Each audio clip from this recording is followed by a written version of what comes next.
ఈ రోజున పాస్టర్ పగడాల ప్రవీణ్ కుమార్ గారి పైన మరి ఒక ఆయన అనుమానాస్పదమైన మృతి అటు విజయవాడ నుంచి వస్తుండగా ఇక్కడ వెస్ట్ గోదావరి కొంతమూరు ప్రాంతంలో మరి ఘటన జరిగింది. మరి ఒకటి ఇక్కడ ఉన్న వ్యక్తులందరూ కూడా ఇక్కడ ఇంతమంది అభిమానులు అందరూ కూడా వచ్చి ఉన్నారు. వారందరూ కూడా చెప్పే అంశం ఏంటంటే, ఒక వారం రోజుల క్రితము ఆయన సోషల్ మీడియా వేదికగా పోస్ట్ పెట్టారు, నాకు ప్రాణహాని ఉంది, నన్ను చంపుతారని బెదిరిస్తున్నారని చెప్పేసి ఆయన చెప్పిన సందర్భాలు మరి ఇక్కడ ఉన్న వాళ్ళందరూ కూడా చెప్తా ఉన్నారు.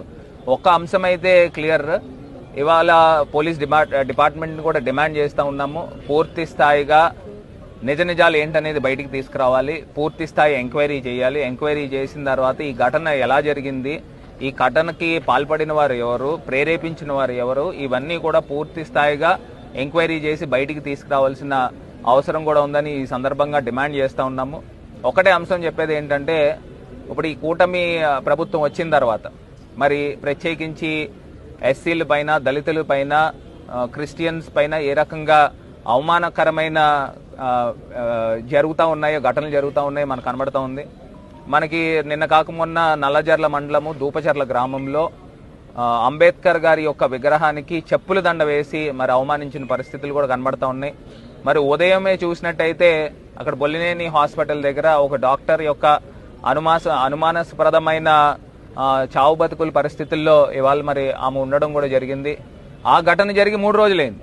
3 రోజులు జరిగిన తర్వాత ఇవాళ స్టూడెంట్స్ అందరూ కూడా వచ్చి ధర్నాకు దిగారు కాబట్టి మొత్తం అంతా కూడా ఇప్పుడు ఇవాళ వెలుగులోకి వచ్చిన సందర్భం. అంటే నాకు ఒకటి అర్థం కావట్లే, ఇప్పుడు ఉన్న ప్రభుత్వము ఎందుకు ప్రోయాక్టివ్గా మెజర్స్ తీసుకోవట్లేదు? 72 గంటలు అయిన తర్వాత ఎందుకు ఇంకా ప్రభుత్వము నిమ్మకు నీరెత్తినట్టు కనబడుతోంది?